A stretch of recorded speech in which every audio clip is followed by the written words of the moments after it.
ಮಕ್ಕಳೇ, ನಾನು ನಿಮಗೆ ಹೇಳಿದ್ದೆ ಏನು 4ರಿಂದ 6 ವಾಕ್ಯಗಳಲ್ಲಿ ಈ ಉತ್ತರಗಳನ್ನು ಬರೀರಿ ಅಂತ ಹೇಳ್ಯಾರಲ್ಲ, ಅದನ್ನು ಹೆಂಗೆ ಬರಿಬೇಕು ಅಂತೇಳಿ ನೀವು ಕತೆ ಮೊದಲ ನೆನಪು ಮಾಡ್ಕೊಬಿಡು. ಏನದ ಮೊದಲೇ ಪ್ರಶ್ನೆ, ಮೊದಲೇ ಹೆಡ್ಡಿಂಗ್ ನೋಡ್ಕೊಡ್ರಿ. Answer the following questions in 4 to 6 sentences.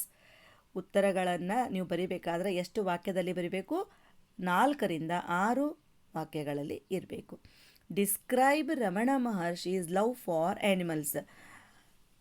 ಪ್ರಾಣಿಗಳ ಬಗ್ಗೆ ಕುರಿತಾಗಿ ಇರುವಂತಹ ರಮಣ ಮಹರ್ಷಿಗಳ ಪ್ರೀತಿಯನ್ನು, ರಮಣ ಮಹರ್ಷಿಗಳು ಯಾವ ರೀತಿ ಪ್ರಾಣಿಗಳ ಬಗ್ಗೆ ಪ್ರೀತಿಯನ್ನು ವ್ಯಕ್ತಪಡಿಸ್ತಿದ್ರು ಅನ್ನೋದನ್ನು ನೀವು ವರ್ಣನೆ ಮಾಡಿರಿ ಅಂತ ಹೇಳ್ಯಾರ ಅವರು. ಹೌದಾ? ಪ್ರಾಣಿಗಳ ಕುರಿತಾಗಿ ಇರುವ ರಮಣ ಮಹರ್ಷಿಗಳ ಪ್ರೀತಿಯನ್ನು ನೀವು ವರ್ಣಿಸ್ರಿ ಅಂತ ಹೇಳ್ಯಾರ. ಹಾಗಿದ್ರೆ ನಾವು ಮೊದಲಿಗೆ ನೆನಪು ಮಾಡ್ಕೋಬೇಕು, ರಮಣ ಮಹರ್ಷಿಗಳು ಯಾರು? Ramana Maharshi was a ಸೇಜ್. ಈಗ ನಾನು ನಿಮಗೆ ಒಂದೊಂದೇ ಲೈನ್ ಗುಂಟ ನಾನೀಗ ಓದ್ಕೋತಾ ಹೋಗ್ತೇನೆ, ನೀವು ಅದನ್ನು ನೋಡ್ತಾ ಹೋಗಬೇಕು.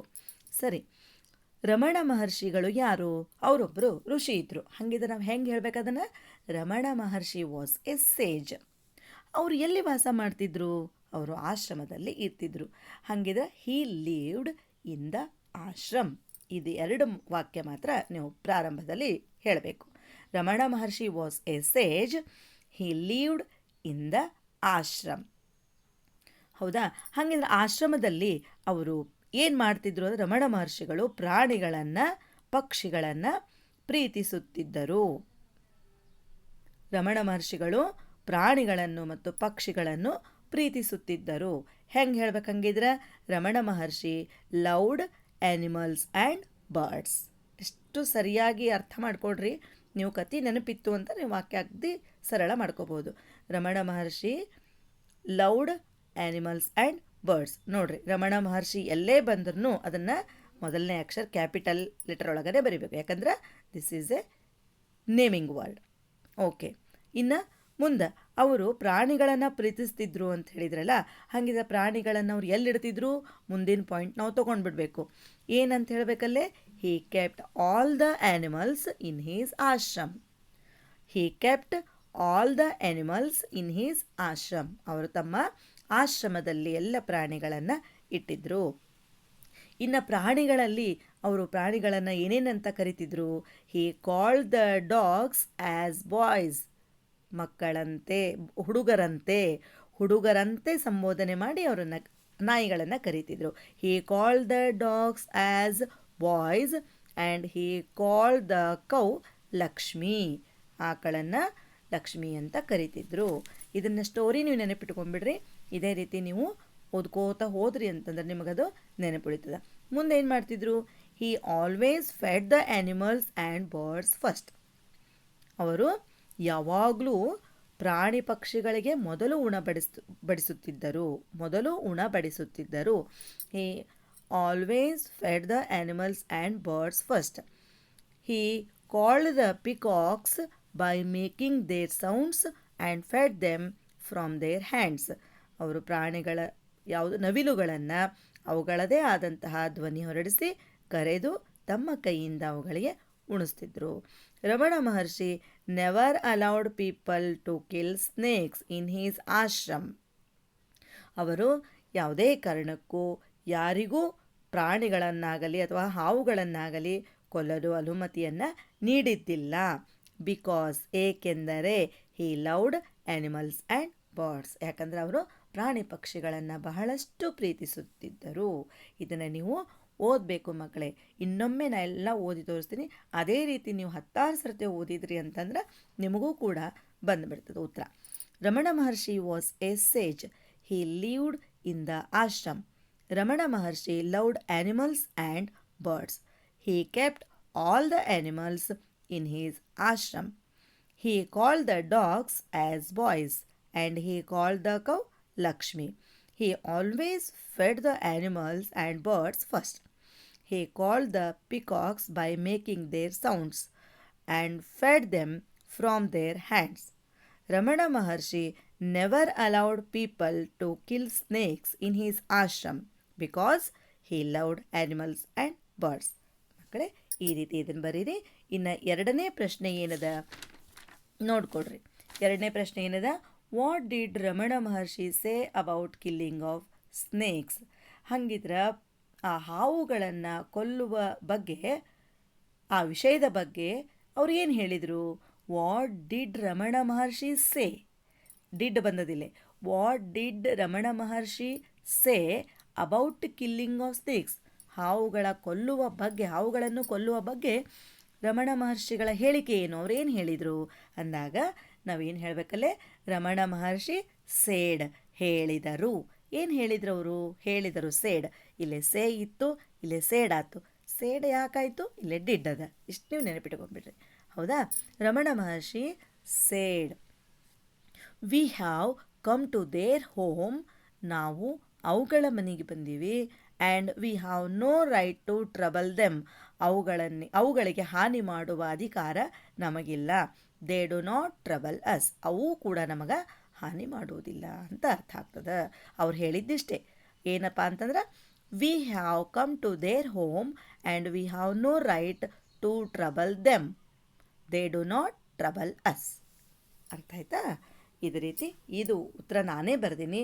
ನೀವು ಇದನ್ನು ನೋಡಿ ಬರೆದು ನೀವು ಫೇರಿಗೆ ಎಂಟ್ರಿ ಮಾಡ್ಕೊಂಬಿಡ್ರಿ. ಇದನ್ನೇ ನನಗೆ ನೀವು ಕಳಿಸ್ಲಿಕ್ಕೆ ಹೋಗಬೇಡ್ರಿ.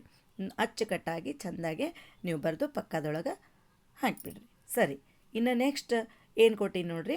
Find one word. ಈಗಾಗಲೇ ನೀವು ಟೆಕ್ಸ್ಟ್ ಬುಕ್ನಾಗ ನೀವು ನೋಡಿದ್ರಿ.